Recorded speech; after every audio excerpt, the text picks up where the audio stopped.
271 ini sangat realistis. Izroth menghabiskan beberapa jam di ruang pembuatan pil untuk bereksperimen dengan beberapa bahan langka yang ia terima dari serikat teratas saat pertemuan kecil yang diadakannya di ruang konferensi.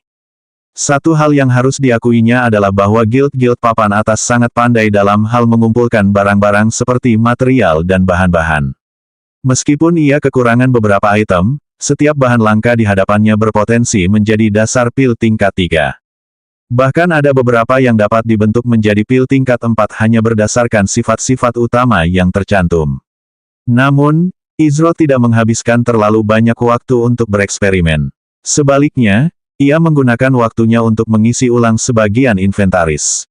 Berkat sifatnya natural pil master, kecepatan pembuatan pil Izroth meningkat sebesar 25%. Meskipun ia sudah memiliki kecepatan pembuatan pil yang mengerikan sebelum ia memperoleh sifat itu seperti memberi sayap pada seekor harimau. Secara keseluruhan, Izroth menghabiskan waktu hampir 2 jam untuk membuat pil. Sayangnya, ia tidak memasuki Mind of Pillcraft dan tidak membuat pil apapun dengan Blessing of the Pillcraft. Ia juga berharap bahwa membuat pil selama hampir 2 jam berturut-turut akan meningkatkan level sifatnya atau, paling tidak, ia akan dapat merasakan semacam pertumbuhan terjadi selama periode waktu tersebut.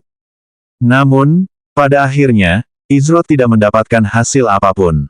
Tepat saat ia bersiap untuk mencoba lagi dan menguji peruntungannya, Opal masuk ke ruang pembuatan pil. "Pengurus Izroth, ada tamu yang menunggumu." Opal berbicara dengan nada suara penuh hormat. Dia telah menunggu hingga Izroth berhenti membuat kerajinan karena itu bukan situasi darurat. Tamu. Izroth tidak mengharapkan tamu hari ini. Ketika dia keluar untuk memeriksa siapa tamu-tamu ini, ternyata itu adalah Guan Yu dan Hals. Tampaknya semua orang akhirnya kembali ke ibu kota Amaharpe. Karena gulungan pengembalian yang mereka gunakan hanya membawa mereka ke desa atau kota Amaharpe terdekat dan mereka menghemat banyak waktu, mereka masih harus berjalan kaki kembali ke ibu kota. "Kakak, kami tidak mengganggu konsentrasimu, kan?" tanya Hals. Izroth menggelengkan kepalanya sebagai jawaban sambil berkata, "Aku tidak melakukan sesuatu yang begitu penting hingga memerlukan banyak konsentrasi." Dia lalu bertanya, "Di mana yang lainnya?" Izroth memperhatikan bahwa Hals dan Guan Yu adalah dua-satunya yang datang ke Istana Alam Mistik. "Ziyi pergi sendiri ketika kami hampir setengah jalan kembali ke Amaharpe. Karena Ziyi tidak lagi bepergian bersama kami, Mariposa itu benar-benar menggunakan sihir spasialnya untuk bergegas mendahului kami kembali ke Amaharpe." "Bisakah kau percaya?" kata Hals. Dia masih tidak bisa melupakan cara Mariposa bergegas mendahului tanpa menawarkan perjalanan kembali. Ia kemudian melanjutkan, mengenai Luna, dia mengatakan beberapa temannya ingin berpesta dan pergi nongkrong bersama mereka tidak lama setelah Ziyi dan Mariposa pamit. "Dengan kata lain, kalian berdua ditinggalkan dalam perjalanan pulang," kata Izroth. "Saudaraku, kamu salah paham. Kami tidak ditelantarkan. Kami hanya ingin bersantai dan menikmati pemandangan dalam perjalanan pulang." Guan Yu menjawab dengan seringai di wajahnya. Izroth berbicara dengan Hals dan Guan Yu selama sekitar 10 menit. Adapun kekacauan yang terjadi akibat Izroth melelang semua barang itu dengan harga 1 koin perunggu, semuanya sudah mereda. Meskipun Istana Alam Mistik masih cukup sibuk dan ramai dengan bisnis, kini semuanya berjalan lancar seperti biasa. "Saudaraku, aku dan Hals akan berkumpul dan merayakan kemenangan kita besok malam. Kau harus ikut dengan kami," kata Guan Yu. Hals tinggal sekitar 1 jam jauhnya dan dia sangat bersedia melakukan perjalanan untuk merayakan bersama orang-orang yang dia sebut saudaranya. "Oh, apa yang ada dalam pikiranmu?" tanya Izroth. Ini kejutan," kata Guan Yu dengan senyum lebar di wajahnya. Izroth menggelengkan kepalanya dalam hati melihat reaksi Guan Yu. Jelas bahwa dia sedang merencanakan sesuatu, tetapi Izroth mengerti bahwa apapun itu, Guan Yu tidak punya niat buruk. Ada banyak hal tentang dunia ini yang belum pernah dia alami secara langsung. Uang bukan lagi masalah yang mendesak bagi Izroth karena Istana Alam Mistis sudah lebih dari cukup untuk menopang keuangannya. Selain itu, ia memiliki waktu luang karena ada beberapa hal yang harus ia selesaikan besok di dunia nyata, oleh karena itu, ia setuju untuk bertemu dengan mereka berdua. "Ahahaha, hebat sekali. Kau tidak akan kecewa, percayalah padaku," kata Guan Yu sambil mengacungkan jempolnya untuk meyakinkan. Setelah berbicara sebentar, Guan Yu dan Hals pamit. Guan Yu pergi untuk melanjutkan naik level sementara Hals harus keluar dari game selama beberapa jam untuk mengurus beberapa urusan di dunia nyata. Adapun Izroth, ia akhirnya memutuskan untuk mengambil kesempatan ini untuk mengunjungi perpustakaan Istana Amaharpe dan memperoleh lebih banyak informasi tentang dunia ini. Izroth tidak tahu banyak tentang dunia ini selain informasi yang sedikit yang diperolehnya melalui misi yang telah dilakukannya dan apa yang telah diceritakan Ziyi kepadanya. Ia tahu bahwa ia tidak bisa selalu mengandalkan Ziyi untuk selalu ada di sana setiap detik setiap hari untuk memberinya informasi yang dapat diandalkan. Namun, meskipun dia bisa selalu ada di sekitar, Izroth tidak suka bergantung sepenuhnya pada orang lain jika itu adalah sesuatu yang bisa dia lakukan sendiri. Meskipun dia tidak pernah takut untuk membiarkan mereka yang memiliki bakat dan kemampuan tertentu untuk bersinar, tetap lebih baik untuk memiliki, paling tidak, pengetahuan dasar tentang RML. Saya ragu para pemain dari Sage Falls akan kembali. Toko berjalan lancar dan persediaan seharusnya cukup untuk beberapa hari lagi. Setelah memeriksa sekali lagi untuk memastikan semuanya beres, Izroth meninggalkan Istana Alam Mistik dan langsung menuju perpustakaan Istana Amaharpe. Sementara itu, peringatan sistem, selamat datang pemain yang sangat realistis di alam mitos dan legenda. Rayleigh terdiam ketika mendengar nama yang diberikan sistem itu tepat saat dia mulai terbiasa dengan perasaan aneh di dunia virtual. Awalnya, dia bahkan tidak tahu bagaimana cara memilih nama.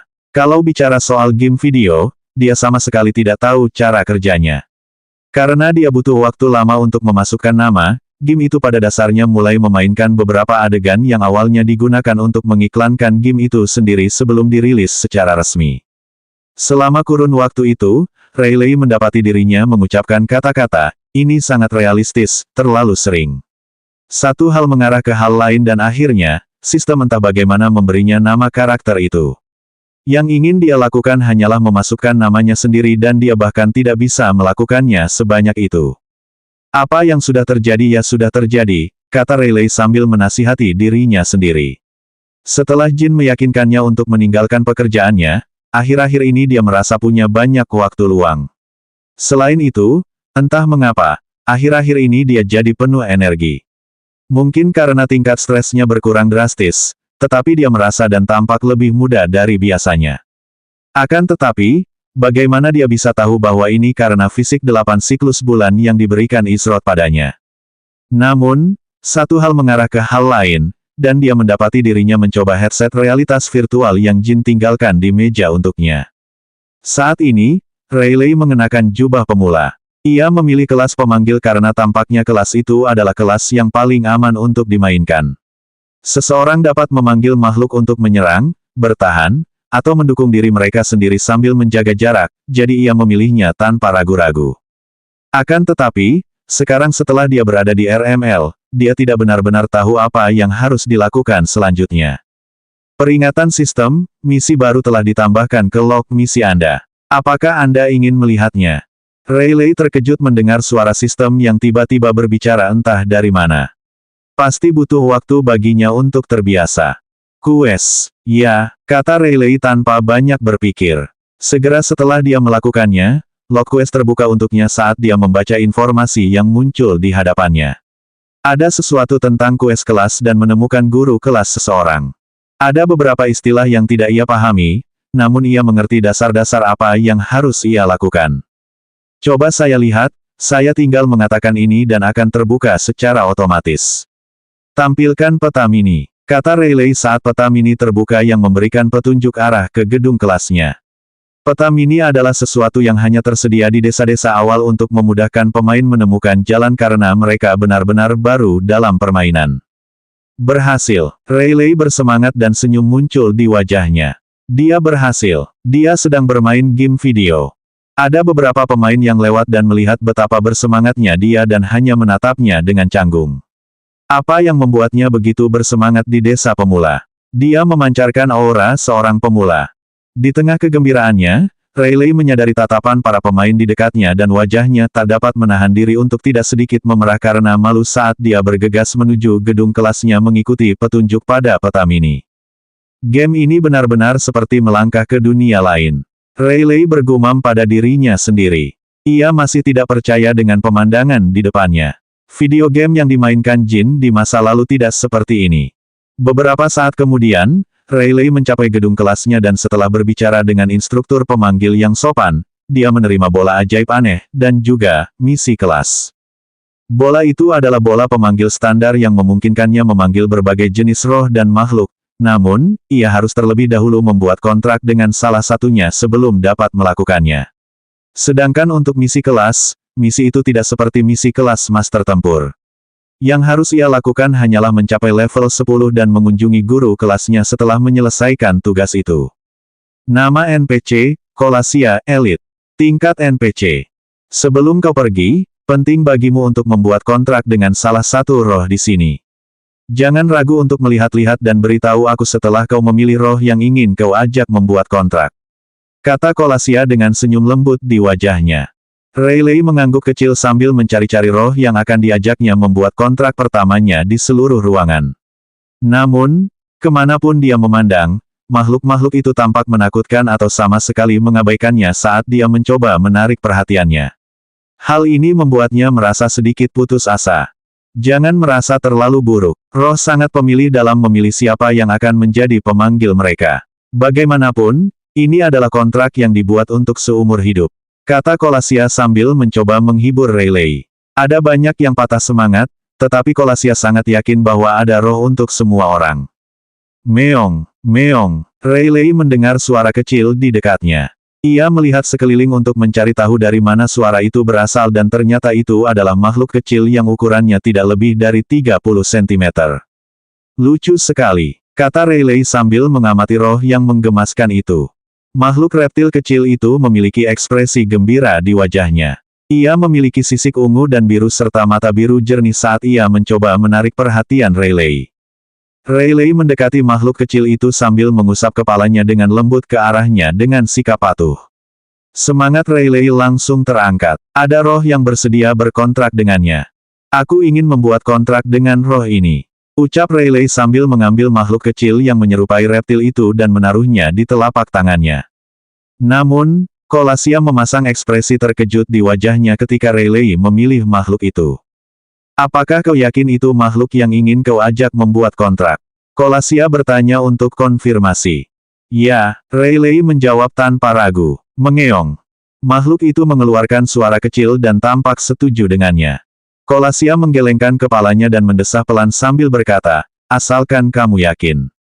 Baiklah, kita akan melakukan upacara kontrak. 272 ini seorang summoner. Ikatan seorang pemanggil dengan roh terkontraknya itu penting, kamu harus selalu mengingat ini. Jika kamu memperlakukan roh terkontrakmu dengan buruk, maka kamu tidak akan pernah mengerti apa artinya menjadi seorang pemanggil yang sebenarnya. Colasia menjelaskan. Rayleigh mengangguk kecil sebagai jawaban. Dia tidak berencana memperlakukan anak kecil ini dengan buruk, lagi pula, siapa yang bisa bermimpi menyakiti sesuatu yang begitu polos dan murni. Setelah membahas tugas dasar seorang pemanggil, kode moral, dan beberapa hal lainnya, Colasia akhirnya mulai membantu Rayleigh dalam upacara kontrak pertamanya. Ia menyerahkan kristal transparan kecil yang tidak lebih besar dari jari seseorang kepada Rayleigh. Ini adalah kristal kontrak. Karena kamu masih pemula, kamu tidak dapat membentuk kontrak jiwa secara langsung dengan rohmu, disitulah kristal kontrak berperan. Kristal ini bertindak sebagai kontrak jiwa palsu dan memungkinkan pemanggil yang paling tidak berpengalaman sekalipun untuk membentuk kontrak. Tentu saja, kristal ini tidak dapat dibandingkan dengan kristal yang asli. Namun, paling tidak, kristal ini memungkinkan pemanggil untuk memperoleh pengalaman yang tepat. Kata Colasia. Rayleigh mendengarkan dengan saksama dan berusaha sebaik mungkin mengikuti kata-kata Colasia. Sejujurnya, awalnya dia mengira akan lebih sulit memahami dasar-dasarnya, tetapi Colasia sangat sabar dengannya dan tidak keberatan menjelaskan lebih lanjut. Meskipun Rayleigh tahu bahwa orang di hadapannya bukanlah manusia sejati, dia tidak dapat menahan diri untuk tidak tenggelam dalam percakapan dan interaksi dengan Colasia. Rasanya seperti dia sedang berbicara dengan manusia sungguhan. Ia menemukan bahwa setiap detik yang berlalu sejak pertama kali masuk ke dalam game merupakan pengalaman yang unik. Satu hal yang pasti, game ini tidak seperti game lain yang pernah diperkenalkan Jin kepadanya sebelumnya. Rayleigh merasa bahwa ia bisa berjalan-jalan kemana saja dan menemukan pemandangan menakjubkan untuk dinikmati. Namun, ia tertarik untuk mempelajari lebih lanjut tentang dunia tempat putranya menghabiskan sebagian besar waktunya. Dengan begitu, saat lain kali ada pembicaraan tentang hal itu, ia akan siap mengejutkan putranya dengan pengetahuan barunya. Upacara kontrak itu sendiri sebenarnya cukup sederhana dan hanya mengharuskan Rayleigh menuangkan mana ke dalam kristal kontrak. Begitu roh ular reptil di tangannya merasakan bentuk mana di dalam kristal kontrak, ia membuka mulut kecilnya saat tetesan cairan ungu yang tampaknya sangat kecil jatuh dan melayang menuju kristal kontrak. Saat tetesan cairan ungu itu bersentuhan dengan kristal kontrak, kristal yang tadinya transparan itu langsung berubah menjadi kombinasi unik warna ungu dan biru. Kristal itu memancarkan cahaya redup saat berada di telapak tangan Rayleigh. Untuk melengkapi upacara kontrak, kamu harus memberi nama pada roh itu, perintah Kolasia. Sebuah nama. Rayleigh berpikir sejenak tentang sebuah nama. Kali ini, ia akan berhati-hati untuk tidak mengulang apa yang terjadi padanya beberapa waktu lalu saat memilih nama sendiri. Saat Rayleigh memeriksa roh yang tampak polos itu, dia menyadari bahwa ada cahaya terang yang tersembunyi di dalam matanya. Jika seseorang tidak memperhatikan dengan seksama, itu adalah sesuatu yang mudah terlewatkan. Namun, untuk beberapa alasan, cahaya itu luar biasa terang di titik tertentu di dalam matanya. Pada akhirnya, Rayleigh memutuskan untuk membuatnya tetap sederhana dan memberi roh itu nama yang sesuai. Aku akan memanggilmu Xiao Liang. Apa kau setuju dengan nama itu? Tanya Rayleigh sambil mengangkat makhluk kecil itu ke hadapannya. Mengeong, roh itu berputar-putar gembira di telapak tangan Rayleigh. Aku anggap itu sebagai jawaban ya, kata Rayleigh sambil mengelus kepala Xiao Liang dengan lembut menggunakan satu jarinya. Kolasia tersenyum setelah melihat betapa baiknya Rayleigh dalam bergaul dengan rohnya. Para petualang yang datang ke tempat ini tampaknya biasanya mengabaikan kata-katanya. Mereka semua terburu-buru untuk pergi dan hanya sedikit yang mengajukan lebih dari satu atau dua pertanyaan.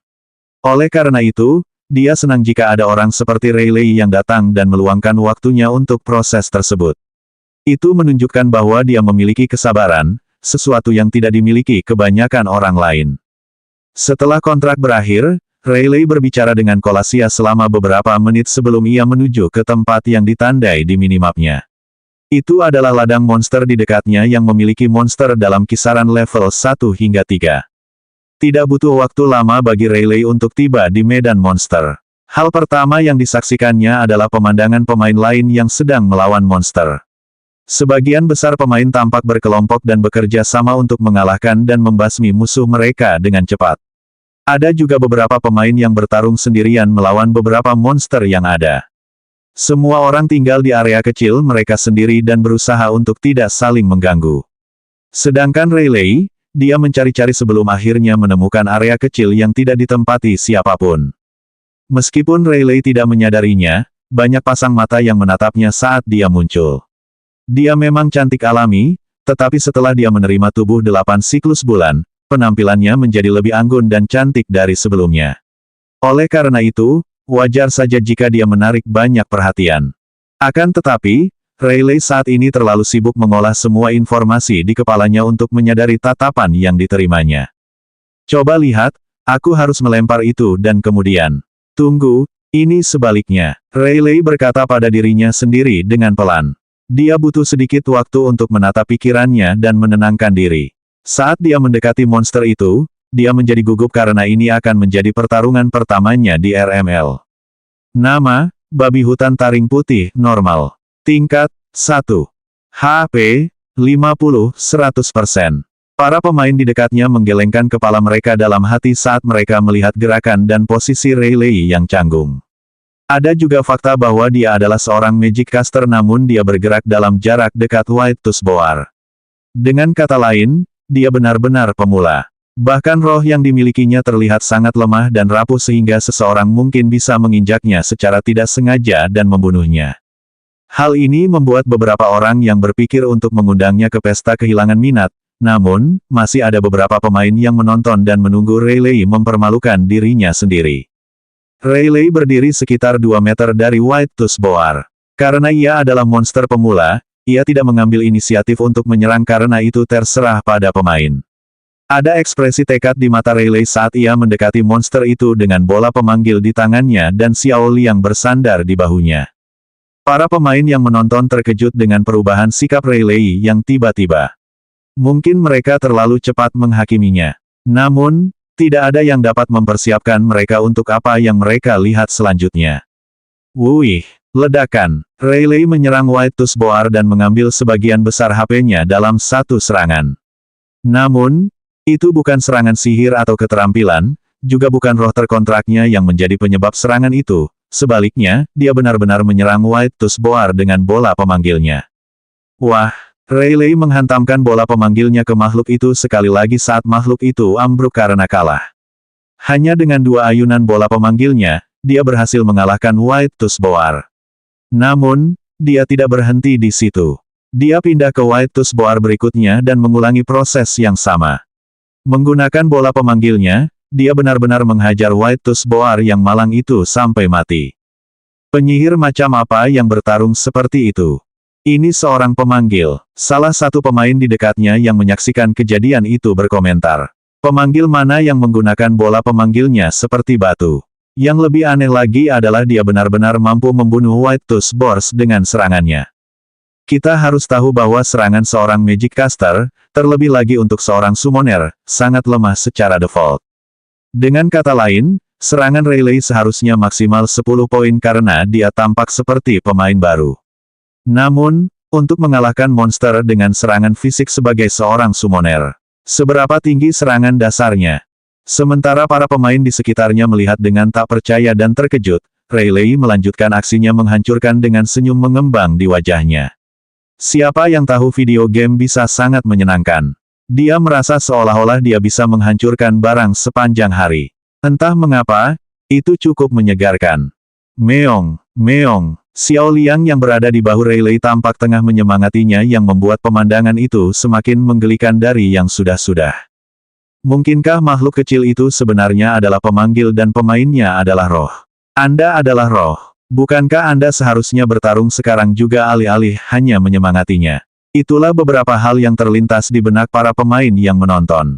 Alasan Rayleigh mampu menaklukkan makhluk-makhluk itu dengan mudah terutama karena 2 alasan. Yang pertama adalah keterampilan peringkat S yang ia terima yang disebut Breaker of Limits. Karena ia memiliki tubuh 8 siklus bulan, sistem memberinya keterampilan yang sama seperti Izroth yang baru saja memasuki tahap awal tubuh-tubuh emas surgawi. Alasan kedua adalah karena sifat unik yang diterimanya dari sistem. Meskipun saat ini dia menyadarinya dan percaya bahwa itu adalah sesuatu yang normal, itu sebenarnya karena sejumlah besar energi yang tersimpan di tubuhnya dan tidak aktif karena Izroth telah mengambil sebagian jiwanya untuk menyelamatkan hidupnya. Namun, tidak seperti Izroth yang masih beradaptasi dengan dirinya yang baru serta ingatan yang terfragmentasi saat pertama kali bergabung dengan RML, Rayleigh memiliki keuntungan besar. Tidak hanya memiliki fisik 8 siklus bulan dan energi di dalam tubuhnya yang sempat membusuk dan tumbuh dengan sendirinya, tetapi dia juga sudah terbiasa dengan tubuhnya sendiri dan tidak memiliki ingatan yang terfragmentasi untuk dikhawatirkan. Oleh karena itu, tanpa disadarinya, dia telah menerima sesuatu yang luar biasa dari sistem tersebut tanpa menyadarinya sendiri. Rayleigh saat ini memiliki sifat yang tidak disebutkan namanya yang tercantum dalam daftar keahliannya.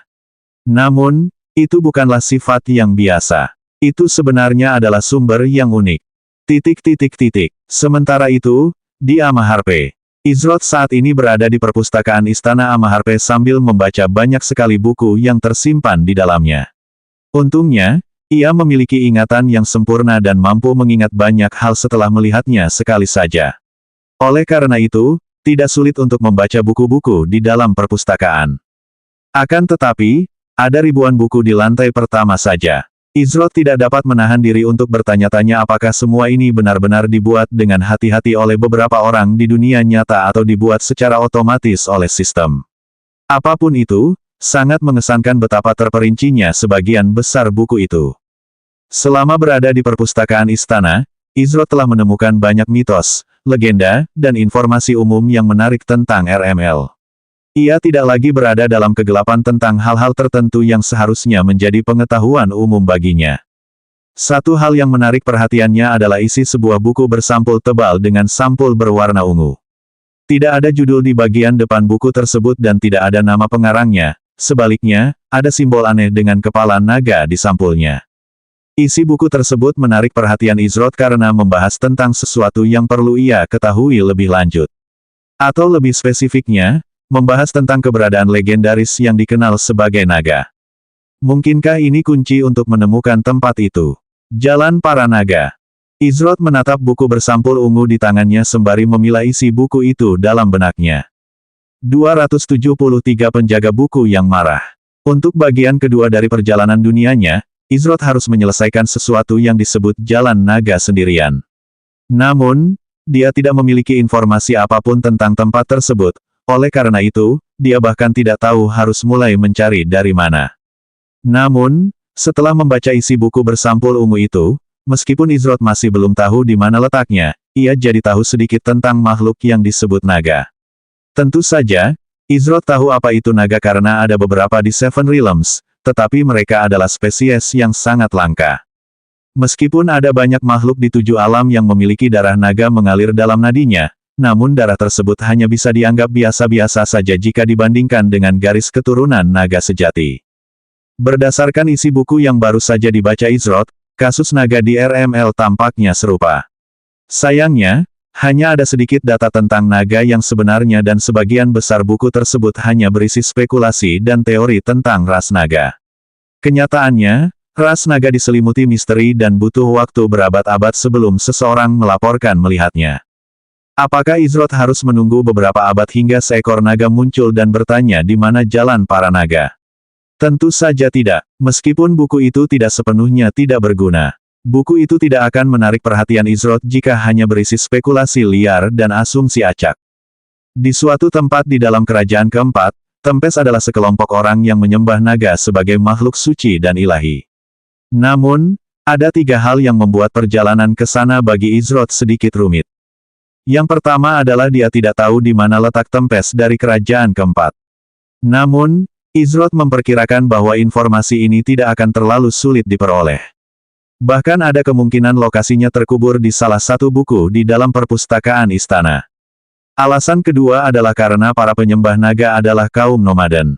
Ini berarti mereka bisa berada di mana saja dan kapan saja di dalam wilayah Tempest. Untungnya, ada beberapa lokasi yang diketahui yang tercantum di dalam buku bersampul ungu. Oleh karena itu, Izrod hanya perlu memeriksanya satu persatu dan berharap dia beruntung, jika tidak, dia bisa mencarinya selamanya. 2 alasan pertama tidak terlalu menantang dan siapapun yang memiliki koneksi yang baik atau sumber daya yang tepat seharusnya dapat menyelesaikan kedua tugas tersebut tanpa terlalu banyak masalah. Namun, tidak ada yang dapat dilakukan Izrod untuk masalah terakhir. Tidak semua kerajaan bisa akur satu sama lain. Ada beberapa kerajaan yang bersekutu dengan Amaharpe seperti kerajaan ketiga, Proximus dan ada kerajaan yang tetap netral seperti kerajaan kedua, Otohelm. Namun, ketika ada yang memegang kekuasaan sebesar Amaharpe, mereka pasti akan memiliki banyak musuh. Dalam kasus ini, musuh Amaharpe tidak lain adalah Tempest. Lebih buruknya lagi, mereka bukan musuh bebuyutan, melainkan kedua kerajaan itu adalah musuh bebuyutan. Lebih dari seabad yang lalu, kedua kerajaan itu terlibat dalam perang berdarah yang menewaskan puluhan ribu orang di kedua belah pihak. Pada akhirnya, Amaharpe menang, tetapi mereka membayar harga yang mahal dan terlalu lemah untuk menduduki, serta mengamankan wilayah yang dikuasai Tempest saat itu. Selama masa itu, Amaharpe dan Tempest merupakan 2 kekuatan paling absolut di alam fana. Namun, setelah perang itu terjadi, kerajaan lain pun dapat menyamai mereka dalam hal kekuatan dan pengaruh. Tentu saja, tidak ada pihak yang pernah memaafkan pihak lain dan keduanya telah menjadi musuh bebuyutan sejak saat itu. Ini adalah sesuatu yang pernah dibaca Izrod dalam salah satu buku berjudul, Seven War of the Titans. Setelah memperoleh gelar pelindung Amaharpe, ikatan Izrod dengan kerajaan ini pada dasarnya sudah tidak dapat diganggu-gugat. Tidak mungkin kerajaan yang kuat seperti Tempest tidak memiliki cukup mata dan telinga yang ditempatkan di dalam Amaharpe. Ada terlalu banyak makhluk tak dikenal di Tempest, namun, kekuatan mereka kurang lebih sama dengan Amaharpe. Dengan kata lain, pasti ada makhluk legendaris di tempat itu. Namun, Izrod tidak percaya bahwa mereka akan menganggapnya sebagai ancaman besar sehingga mereka akan mengirim makhluk legendaris untuk mengejarnya bahkan jika mereka menemukannya melintasi perbatasan mereka. Selama mereka belum mengirimkan eksistensi legendaris apapun, maka Izrot percaya diri dengan kemampuan bertarung dan mundurnya saat ini. Izrot meletakkan buku bersampul ungu itu di atas meja di hadapannya sambil menoleh untuk melihat tumpukan buku yang telah dibacanya. Jumlahnya lebih dari 1000 buku. Namun, masih ada banyak buku yang menunggu untuk dibaca. Saya harus menyelesaikan membaca sisanya. Izrot menghabiskan 1 jam berikutnya membolak-balik halaman buku di dalam perpustakaan istana. Jika ada yang masuk dan melihat apa yang sedang dilakukannya, mereka akan menggelengkan kepala dan mengejeknya. Ia akan mengambil sebuah buku, membolak-balik semua halamannya, lalu melemparkannya ke tumpukan buku di sampingnya. Dari sudut pandang luar, tampak seolah-olah dia hanya membaca sekilas buku-buku tanpa benar-benar melihat isinya dan kemudian meninggalkan kekacauan di sana. Tepat saat Izrot siap berpindah ke deretan buku berikutnya, dia mendengar suara penuh kemarahan berteriak. "Apa yang kau pikir sedang kau lakukan?" teriak suara itu. Suara itu berasal dari seorang pemuda yang tampaknya berusia akhir belasan tahun. Ia mengenakan jubah sarjana abu-abu dengan 1 garis perak di lengan kanannya. Saat ini, ekspresinya menunjukkan ketidaksenangan dan kejengkelan yang besar. Namun, Izrot tidak menghiraukan suara itu dan tetap fokus menyerap isi buku di baris berikutnya. Lagi pula, dia tidak melakukan kesalahan apapun, jadi kemungkinan besar suara itu tidak berbicara kepadanya. Ketika Izrot mengabaikannya seolah-olah dia tidak ada di sana, ekspresi wajah pemuda itu menjadi gelap. Dia segera mendekati Izrot untuk menghadapinya secara langsung. Apakah dia pikir tempat ini adalah taman bermain? Ini adalah tempat suci untuk belajar dan memperoleh pengetahuan, namun orang di hadapannya ini melempar buku kemana-mana setelah membacanya sekilas selama kurang dari beberapa detik. Lebih buruknya lagi, ada lebih dari 2000 buku tersebar di mana-mana. Kau tidak mendengarku berbicara padamu. Berhenti dan segera letakkan buku-buku itu, kata pemuda itu. Izrot menoleh dan melihat seorang pemuda yang tampaknya sedang kesal tentang sesuatu. Nama NPC, Kas Normal. Tingkat NPC, 10. Berhenti. Izrot bingung mengapa Kas ingin dia berhenti membaca.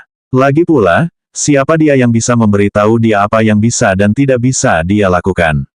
Izrot diberi hak untuk memasuki tempat ini atas kemauannya sendiri dan membaca buku-buku di lantai pertama.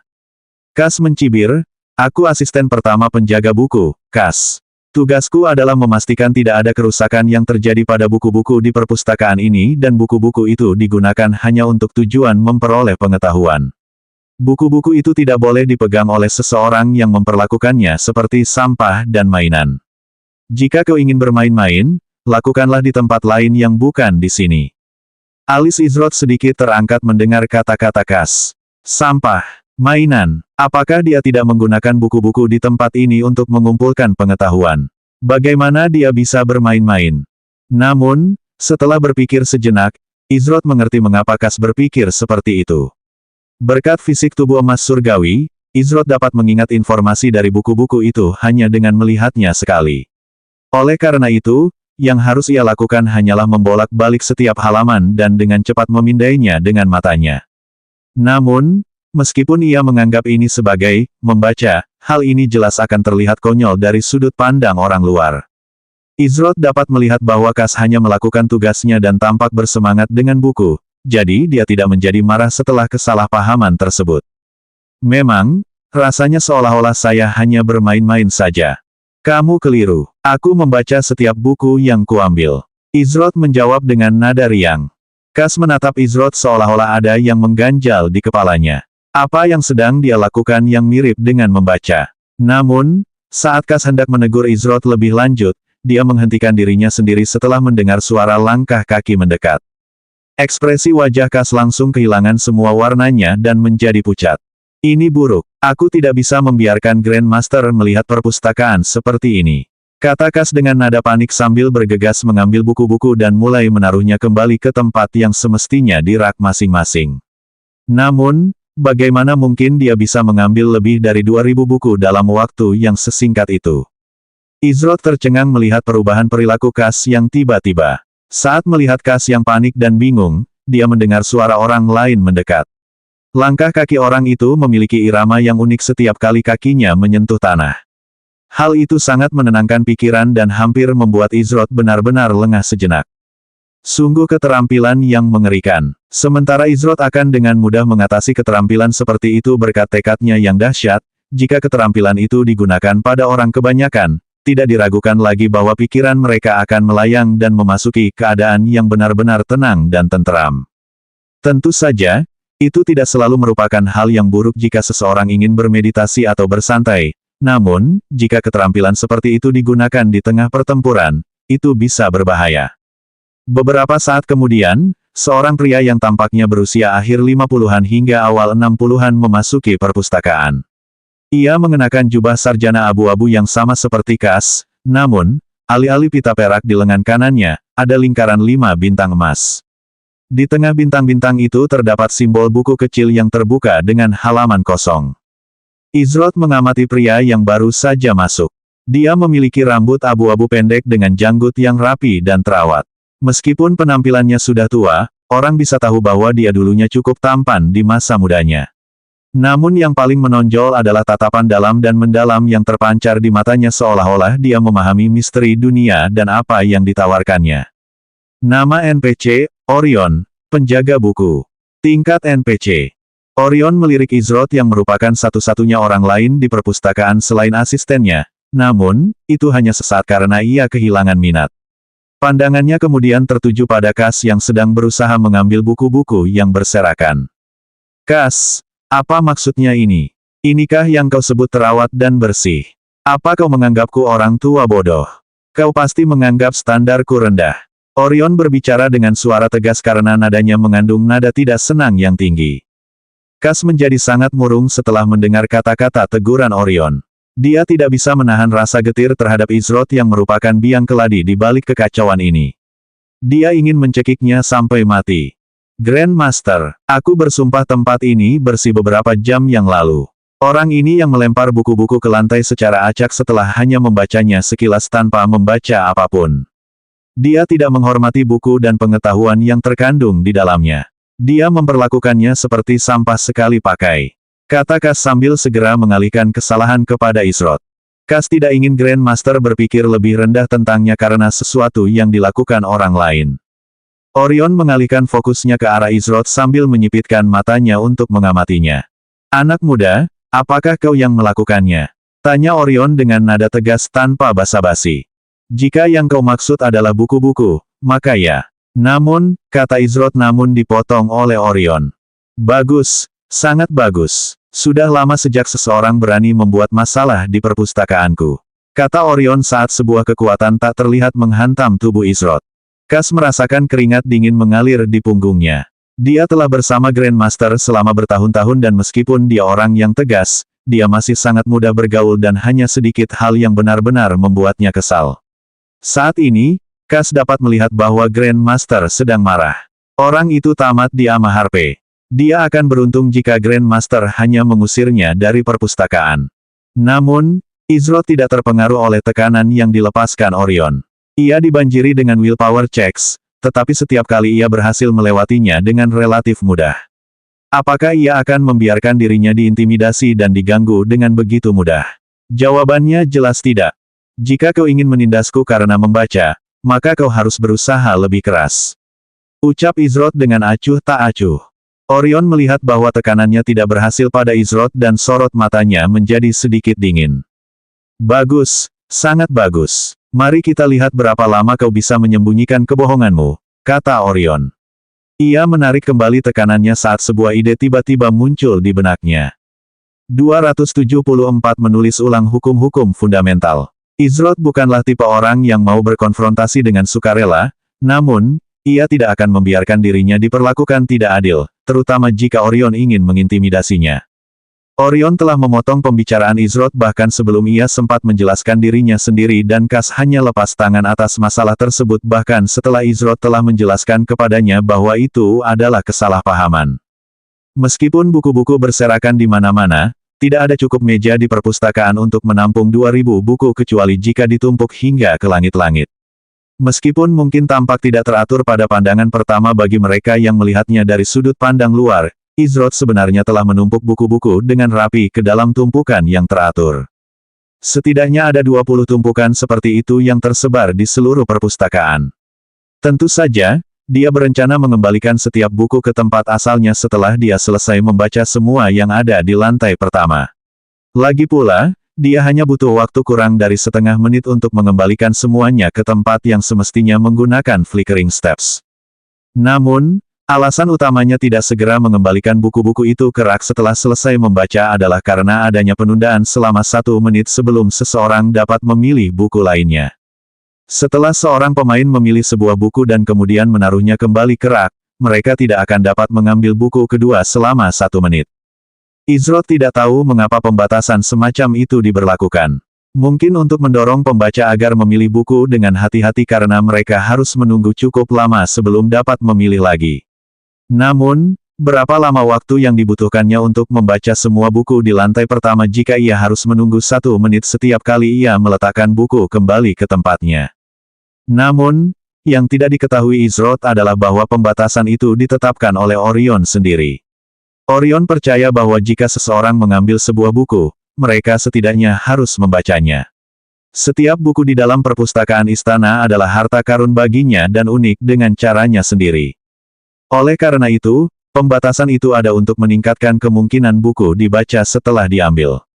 Yang tidak diperhitungkan Orion adalah seseorang dengan kemampuan membaca yang luar biasa seperti Izrod. Namun, Izrod dengan cepat menemukan cara untuk mengatasi batasan itu. Yang harus ia lakukan hanyalah mengambil buku lain alih-alih mengembalikannya ke rak, jadi ia meletakkan tumpukan buku di area tertentu agar lebih mudah saat tiba waktunya untuk meletakkannya di tempat semula. Itulah mengapa buku-buku itu tampak begitu tidak teratur dan berserakan di mana-mana. Namun sebelum Izrod sempat menyelesaikan kalimatnya, ia dipotong oleh Orion dan tidak diberi kesempatan untuk menjelaskan dirinya dengan benar. "Kamu bilang aku menindasmu karena membaca," kata Orion sambil melambaikan tangannya. "Wih!" Sebuah buku kuning tebal yang berada di salah satu tumpukan melesat ke arah Orion, namun, buku itu berhenti tepat saat hendak menabrak tubuhnya dan melayang di depannya. Buku kuning itu begitu tebal sehingga orang biasa harus menggunakan 2 tangan untuk membawanya. "Apakah kamu sudah membaca buku ini?" tanya Orion. "Sudah," Izrod menjawab tanpa ragu. Dia telah membaca setiap buku yang disentuhnya di perpustakaan ini. Ekspresi wajah Orion menjadi gelap saat mendengar jawaban Izrod. Dia menciptakan kesempatan bagi Izrod untuk berkata jujur, lagi pula, meskipun dia marah pada pemuda di hadapannya, Izrod berhasil menarik perhatiannya. Jumlah orang yang ditemuinya yang seusia dengan Izrod yang mampu berdiri di hadapan skill ritmik pressure miliknya dapat dihitung dengan jari saja. Namun, dia hanya bertemu dengan 2 pemuda yang sama sekali tidak terpengaruh oleh tekanan ritmiknya. Salah satu pemuda itu memiliki bakat alami dari ras yang sangat kuat, oleh karena itu, dia tidak terlalu terkejut karena memang sudah diduga. Sedangkan untuk pemuda kedua, orang itu adalah seseorang yang memiliki bakat yang hanya muncul sekali setiap 1000 tahun dalam ras manusia. Pemuda di depannya telah meningkatkan jumlah pemuda yang dapat menahan skill tekanan ritmiknya menjadi 3.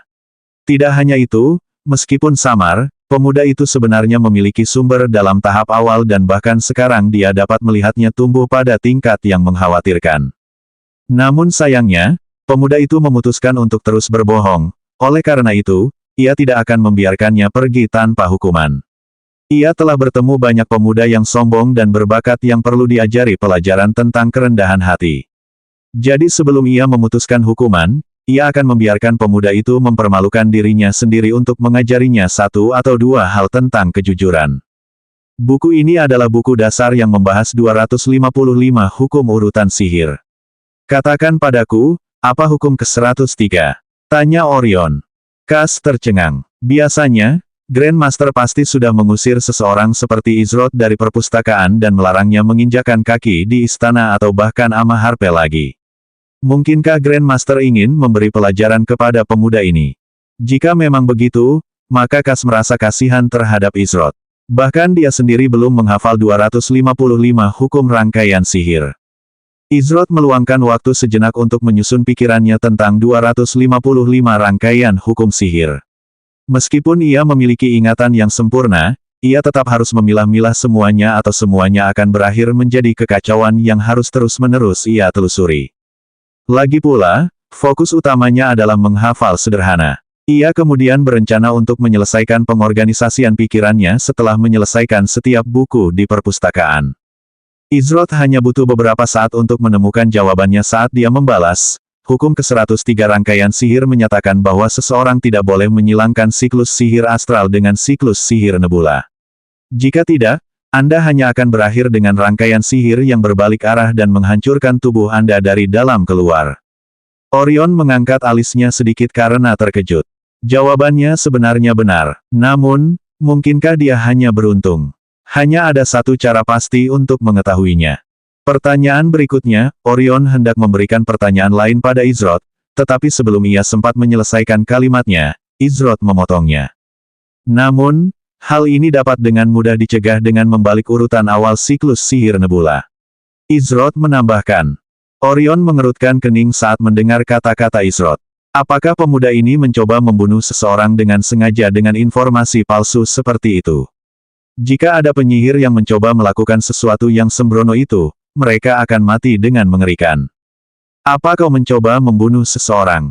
Bahkan jika kau membalikkan siklus sihir nebula, kau hanya akan berakhir dengan mantra yang lebih berbahaya daripada saat mencoba menggunakan siklus sihir astral dan nebula secara bersamaan. Berpikirlah sebelum kau mengucapkan omong kosong seperti itu di hadapan Grandmaster. Kas mengejek. Meskipun dia tidak hafal seluruh 255 rangkaian hukum sihir, itu tidak berarti dia tidak memiliki informasi lengkap tentang sebagian besar di antaranya, terutama hukum yang mengancam nyawa seperti hukum ke-103. Memang, asistenku benar, anak muda. Dengan perubahan seperti itu, tidak hanya penggunanya yang akan terbunuh, tetapi juga orang-orang di sekitar pengguna sihir itu. Kau seharusnya tidak mengutak-atik hukum dasar, jika tidak, kau hanya akan mengalami kejutan yang tidak menyenangkan dan konsekuensinya tidak akan ringan. Aku sarankan kau menghapus pikiran itu dari benakmu, kata Orion. Bahkan jika kamu memperpendek waktu di antara setiap interval siklus sihir sebanyak 0,015 detik. Izrod berkata dengan nada suara riang. Yang kau lakukan hanyalah menunda hal yang tak terelakkan. Berhentilah membuang-buang waktu Grandmaster dengan hal-hal seperti, Kas bersiap untuk mengejek Izrod, tetapi dia segera terdiam. Diam, kata Orion dengan nada serius sambil mengernyitkan alisnya. Kas ketakutan dan tidak bisa berkata apa-apa karena ia langsung menelan sisa kata-katanya. Mungkinkah sang Grandmaster begitu marah dengan kata-kata Izrod sehingga ia tidak sabar lagi untuk menghukumnya? Namun, setelah sekitar 10 detik berlalu dan Orion tidak bertindak atau berbicara, Kas bingung dengan apa yang dilakukan sang Grandmaster. Setelah tetap seperti itu selama sekitar 30 detik penuh, Orion akhirnya mengarahkan pandangannya pada Izrod. Anak muda, idemu lumayan. Secara teori, ide itu pasti bisa berhasil. Sayangnya, pada akhirnya, rangkaian sihir itu akan tetap gagal. Meskipun pengguna sihir itu tidak akan terluka, mantra itu sendiri akan menjadi tidak bisa digunakan dan tidak berguna. Kata Orion, sejujurnya, dia terkesan dengan temuan Izrod meskipun temuan itu tidak sempurna. Meskipun seseorang tidak dapat merapal mantra dengan sukses, setidaknya, mereka berpotensi menghentikan rangkaian sihir di tengah jalan tanpa menyebabkan cedera pada diri mereka sendiri. Ini dapat mengarah pada kajian yang lebih mendalam tentang hukum ke-103 dan berbagai penelitian yang dapat mengubah hukum rangkaian sihir selamanya. Biasanya memang begitu, namun, saya yakin Anda mengabaikan satu detail yang sangat penting, kata Izrod. Kas hampir pingsan. Apakah pemuda itu sengaja mencoba memprovokasi Grandmaster? Mengabaikan sesuatu. Dialah Grandmaster yang sedang dibicarakannya. Untuk menjadi Grandmaster, seseorang harus memiliki banyak pengetahuan tentang semua jenis mata pelajaran. Tidak sedikit orang yang ingin memiliki Grandmaster sebagai guru mereka. Akan tetapi, jumlah Grandmaster di seluruh dunia kurang dari 10. Mengatakan bahwa seseorang yang mampu menyandang gelar Grandmaster telah mengabaikan sesuatu adalah kesombongan dan angan-angan belaka. Aku mungkin sudah tua, tetapi aku belum pikun, anak muda. Aku sudah memikirkannya lebih dari 100 kali dan hasilnya selalu sama. Aku dapat meyakinkanmu bahwa aku tidak melewatkan satu detail pun. Orion berkata dengan yakin. Lalu, ketika kamu membalik siklus sihir nebula, apakah kamu juga memperhitungkan perubahan pada untaiannya karena pembalikannya? Tanya Izrod. Strain adalah untaian mana kecil yang dimanipulasi untuk membentuk siklus sihir tertentu. Bagi sebagian besar pemain dalam RML, yang perlu mereka khawatirkan hanyalah urutan rangkaian sihir yang benar, namun, sistem biasanya melakukannya secara otomatis selama pemain menggunakan sihir. Bahkan ada beberapa kelas yang tidak memerlukan perhatian pada rangkaian sihir. Namun, bagi kelas-kelas yang sangat bergantung pada rangkaian sihir seperti kelas penyihir rangkaian Valentine, mempelajarinya bisa dianggap mimpi buruk. Untuk merapal mantra, seseorang harus membentuk rangkaian sihir dalam jumlah tertentu. Secara teori, jika seorang perapal sihir dapat menguasai rangkaian sihir mantranya, waktu merapal mantra tersebut dapat dikurangi hingga hampir 0 detik. Namun, sebelum mereka dapat membentuk rangkaian sihir, mereka harus menggunakan siklus sihir yang benar. Akan tetapi, sebelum mereka dapat menggunakan siklus sihir yang benar, mereka harus menggunakan jenis untaian yang benar. Ada 3 jenis untaian dasar, yaitu ringan, sedang, dan berat.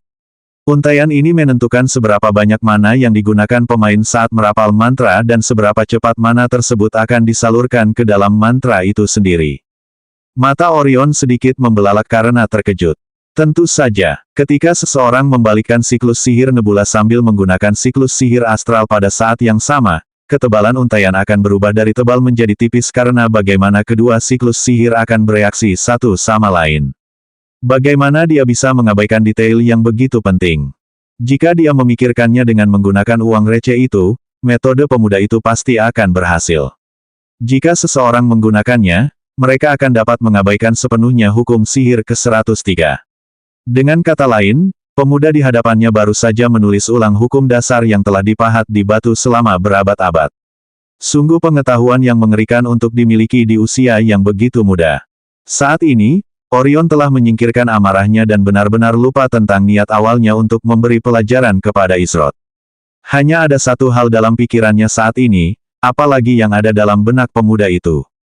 275 Siapakah Grandmaster sebenarnya di sini? Meskipun Izroth membuatnya terdengar sederhana dan mudah dipahami, pada kenyataannya, itu jauh lebih rumit daripada yang dia katakan. Di atas kertas, membalikkan siklus sihir terdengar mudah, namun, itu membutuhkan kontrol yang hampir sempurna atas mana seseorang untuk melakukannya dengan benar. Saat ini, Izroth yakin bahwa, saat ini, tidak ada pemain di RML yang mampu mencapai prestasi seperti itu, setidaknya belum. Ini adalah sesuatu yang menanti mereka dalam perjalanan jauh mereka ke depan. Masih banyak lagi hal-hal yang tidak diketahui oleh para pemain dalam RML. Namun, begitu mereka mulai memahaminya sepenuhnya, hal itu akan membedakan para ahli sihir sejati dari mereka yang biasa-biasa saja. Orion tidak membuang waktu saat ia meletakkan buku tebal bersampul kuning itu kembali ke tempatnya di rak buku. Ia kemudian mengambil buku lain di salah satu tumpukan. Buku ini berada pada level yang lebih tinggi daripada 255 rangkaian hukum sihir dan jauh lebih tipis. Buku ini ditulis oleh seorang pendekar yang tidak memiliki banyak bakat, tetapi memiliki pengetahuan luas tentang topik keterampilan pendekar. Ada satu keterampilan pendekar tertentu dalam buku ini yang memiliki kekurangan besar. Apa nama keterampilan ini? Tanya Orion. Tabrakan singkat. Izroth menjawab tanpa ragu sedikit pun. Dia tidak berdiam diri selama ini dan menggunakannya dengan bijak untuk mengatur pikirannya. Meskipun masih ada beberapa hal yang tidak pada tempatnya, itu bukan hal yang tidak dapat diperbaiki. Ia kemudian melanjutkan, pendekatan terhadap keterampilan ini tidak tepat. Bagaimana seseorang bisa bermimpi untuk menjalankan keterampilan dengan banyak kekurangan benar-benar membuat saya heran. Orion mengerutkan alisnya dan menjawab, kau tidak bisa menyebut 5 kekurangan sebagai banyak hal. Fleeting Collision mungkin tidak sempurna, tetapi itu masih merupakan keterampilan yang sangat maju jika kita berbicara secara teknis. Penilaian ini terlalu keras. Orion menggelengkan kepalanya untuk menunjukkan ketidaksetujuannya. 5. Izroth jarang terkejut, namun, Orion mampu membuatnya hampir tidak bisa berkata-kata. Tentu saja, 5 kekurangan masih jauh dari kata banyak untuk skill rata-rata dan ini bahkan lebih dari itu untuk skill tingkat lanjut seperti Fleeting Collision. Lagi pula, bahkan skill yang paling canggih pun memiliki beberapa kekurangan, jadi ini bukan hal yang terlalu mengejutkan. Namun, Fleeting Collision tidak hanya memiliki 5 kekurangan, tetapi lebih dari 50 kekurangan. Sejujurnya, Izroth akan terkejut jika seseorang dapat menggunakan skill itu untuk menghancurkan serangga. Kasar, Penilaiannya sebenarnya adalah kesopanannya. 5 kekurangan. Aku khawatir kau salah hitung. Ada tepat 56 kekurangan. Izroth berkata dengan acuh tak acuh. Namun, ketika kata-kata itu keluar dari mulutnya, kerutan tebal muncul di wajah Orion dan Kas. Kas baru saja mulai melihat Izroth dari sudut pandang yang baru, tetapi tampaknya ia terlalu cepat mengubah penilaian awalnya. Itu karena ia sendiri telah membaca buku yang sama dan hanya berhasil menemukan 2 kekurangan. Bahkan Grandmaster hanya menemukan 5 kekurangan secara total yang berarti satu hal, tidak lebih dari 5 kekurangan. Lagi pula, bagaimana mungkin Grandmaster salah? Mungkin jika ada 6 kekurangan, akan agak masuk akal untuk mengatakan bahwa ada 56 kekurangan. Sungguh keterlaluan. Meskipun pemuda di hadapannya mungkin berbakat dalam hal kemampuan menghafal, dan juga rangkaian sihir, ia sangat kurang dalam hal keterampilan teknis tingkat lanjut. Namun, itu bukan hal yang memalukan. Yang paling mengganggu Kas adalah bahwa pemuda ini sangat sombong. Dia selalu berbicara dengan tenang seolah-olah dia tahu segalanya dan takut mengakui ketika dia tidak tahu apa-apa tentang sesuatu. Hal ini menyebabkan Kas memiliki pendapat yang beragam tentangnya. Orion mendesah pelan sambil menggelengkan kepalanya karena kecewa. Mengapa anak muda zaman sekarang begitu merepotkan saat harus mengakui bahwa mereka tidak tahu sesuatu? Ia tidak menyangka pemuda itu tahu segalanya karena bahkan seseorang dengan pengetahuan dan pengalamannya yang luas pun tidak maha tahu. Namun, dia bukanlah orang yang berpikiran sempit. Oleh karena itu, meskipun dia kecewa, dia memutuskan untuk melihat apa yang dikatakan pemuda itu tentang apa yang disebut 56 kelemahan yang dia temukan. Kau harus memberiku pencerahan tentang hal ini, kata Orion sambil terus menatap Izroth. Izroth bukan orang bodoh. Dia bisa melihat keraguan yang mencolok di mata Orion. Dari tatapan itu dan kata-kata Orion, jelas bahwa dia tidak mempercayainya. Namun, ada solusi sederhana untuk ini. Belum lagi, Izroth punya rencana lain. Kau tampaknya meragukanku. Kalau begitu, mengapa kita tidak membuat taruhan persahabatan kecil? Kata Izroth. Orion terkejut dengan permintaan tiba-tiba Izroth. Untuk bertaruh berdasarkan pengetahuan melawan seorang Grandmaster, seseorang harus sangat percaya diri atau bodoh. Apapun itu, memang benar bahwa ia masih memiliki beberapa keraguan. Bukannya ia tidak percaya bahwa pemuda itu berbakat, tetapi, setiap orang memiliki kelemahan. Setelah berpikir sejenak, Orion menjawab, baiklah, apa yang ingin kau pertaruhkan? Kau harus tahu bahwa aku bukanlah orang yang kekurangan koin emas. Apakah kau masih punya sesuatu untuk ditawarkan kepadaku? Memang, tidak banyak yang bisa ditawarkan Izroth saat ini kepada seseorang seperti Orion yang bisa dijadikan taruhan yang adil.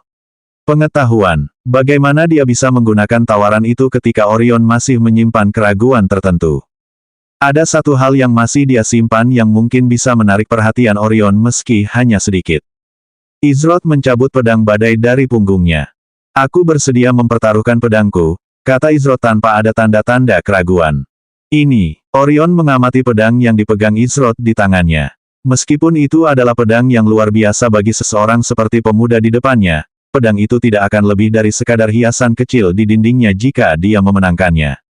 Namun, karena pemuda itu sangat ingin mempertaruhkannya, dia tidak akan menolaknya. Ini juga akan menjadi pelajaran hidup yang penting. Baiklah, aku terima taruhanmu. Sebagai gantinya, aku akan memberimu satu barang dengan nilai yang sama atau lebih besar. Apakah ini bisa diterima? Orion berbicara dengan nada tegas. Izroth mengangguk kecil sebagai tanggapan saat ia menjawab, saya terima. Ia tahu bahwa jika Orion benar-benar memberinya item yang, paling tidak, setara dengan pedang badai miliknya, itu akan menjadi keuntungan besar. Tentu saja, ia tidak takut kehilangan pedang badai miliknya. Mengapa? Karena ia benar-benar yakin bahwa ada tepat 56 kekurangan. Ia kemudian melanjutkan penjelasannya, kelemahan pertama ada pada langkah awal tabrakan singkat. Itu sama sekali tidak sinkron dengan aliran alami tubuh seseorang. Benar sekali, kata Orion sambil mengangguk tanda setuju. Itu adalah salah satu kelemahan yang paling mencolok, namun, keempat kelemahan lainnya tidak mudah ditemukan. Kelemahan kedua ada pada gerakan itu sendiri. Gerakannya diatur dalam 2 langkah, bukan 3 langkah, sehingga menciptakan ritme yang aneh, kata Izroth.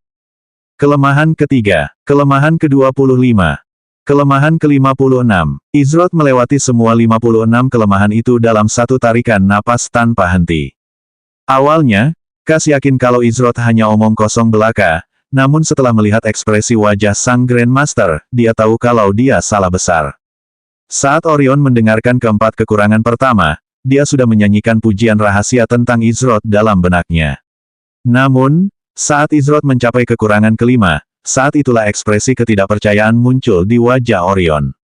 Pemuda itu telah menemukan kelima kekurangannya. Dia benar-benar tidak bisa berkata apa-apa. Bahkan jika pemuda itu tidak dapat menyebutkan 56 kekurangannya, dia tetap akan membiarkannya menyimpan pedangnya sebagai hadiah. Lagi pula, bahkan asistennya sendiri hanya berhasil menemukan 2 dari kekurangannya. Namun, tepat saat Orion mengira semuanya sudah berakhir, pemuda itu melanjutkan kalimatnya. Dan selanjutnya, setelah mendengarkan kata-katanya dan menghubungkan titik-titiknya, wajah Orion kehilangan warna karena tingkat keterkejutannya. Tentu saja, bagaimana mungkin aku bisa melewatkannya, jika seseorang melakukannya dengan cara itu maka luar biasa, bahkan mungkin menggunakannya dengan cara itu, itulah beberapa pikiran yang terlintas di benak Orion. Saat Izroth selesai menyebutkan semua 56 kekurangan itu dengan mudah, Orion tercengang. 56. Sebenarnya ada 56. Orion tak kuasa menahan diri untuk bergumam pada dirinya sendiri. Beberapa saat yang lalu ia menggelengkan kepalanya saat membayangkan ada 6 kekurangan, apalagi 56 kekurangan. Lebih buruk lagi, setelah mendengarkan penjelasan pemuda itu, ia merasa bahwa ia selalu kurang satu langkah untuk menemukan beberapa kekurangan itu.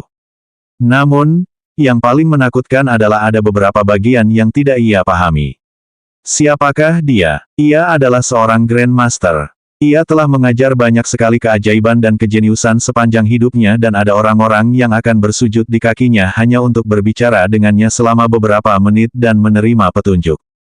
Namun, dia baru saja menerima pukulan telak.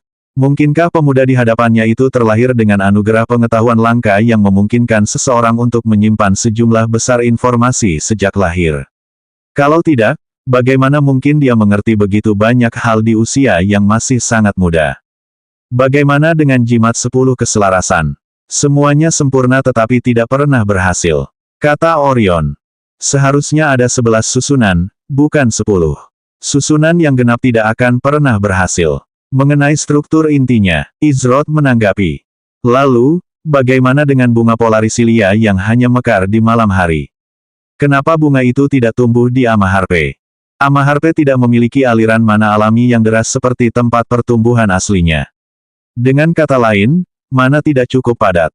Selain itu, bagaimana dengan? Orion terus mengajukan serangkaian pertanyaan kepada Izroth dan setiap kali Izroth menjawab dengan sempurna.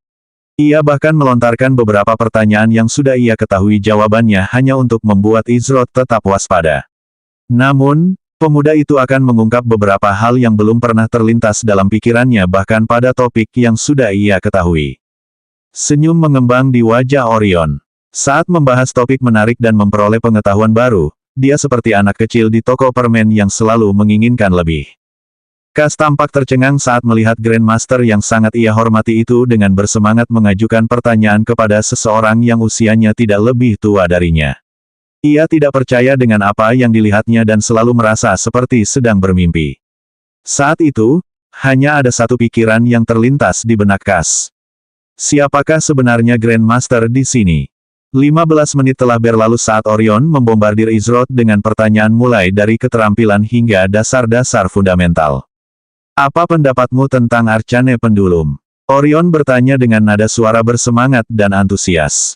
Dia sama sekali tidak seperti lelaki tua yang tegas dan serius sebelumnya. Kepribadiannya seolah-olah berubah 180 derajat. Saya khawatir saya kurang familiar dengan hal itu.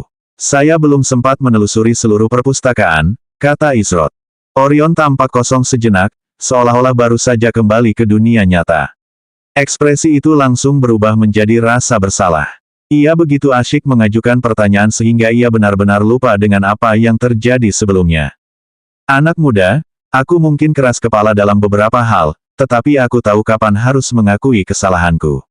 Sebagai seorang Grandmaster dan penjaga buku, adalah tugasku untuk tidak pernah menutup mata terhadap pengetahuan baru. Aku hampir melakukan dosa besar dan untuk itu, aku mohon maaf yang sebesar-besarnya. Orion berkata dengan nada suara yang tulus sambil membungkuk hormat. Cass hampir pingsan karena terkejut. Sang Grandmaster benar-benar membungkuk hormat kepada seseorang yang jauh lebih muda darinya. Itu pasti mimpi, ya itu pasti mimpi. Namun, dia tidak bisa melupakan kenyataan itu semua. Hanya kesalahpahaman biasa. Jangan dipikirkan. Izroth menjawab dengan santai dan saat melakukannya, ia menerima beberapa peringatan menarik dari sistem. Sebenarnya, ia telah menerima peringatan sistem sepanjang waktu, namun, ia tidak berhenti untuk memeriksanya selama percakapannya dengan Orion. Meskipun dialah yang paling banyak bicara, pengalaman Orion yang luas dan kemampuan pemahamannya yang luar biasa membuatnya menjadi orang yang menarik untuk diajak bicara. Bahkan ada beberapa hal yang dia pelajari darinya tentang RML yang sebelumnya tidak dia pahami. Saat Orion berdiri di sana dalam diam dengan ekspresi berpikir mendalam di wajahnya saat dia merenungkan kata-kata Izroth, Izroth memutuskan untuk menggunakan kesempatan itu untuk memeriksa peringatan sistemnya untuk melihat apa yang muncul. Selanjutnya bab 276 pengetahuan dan manfaat.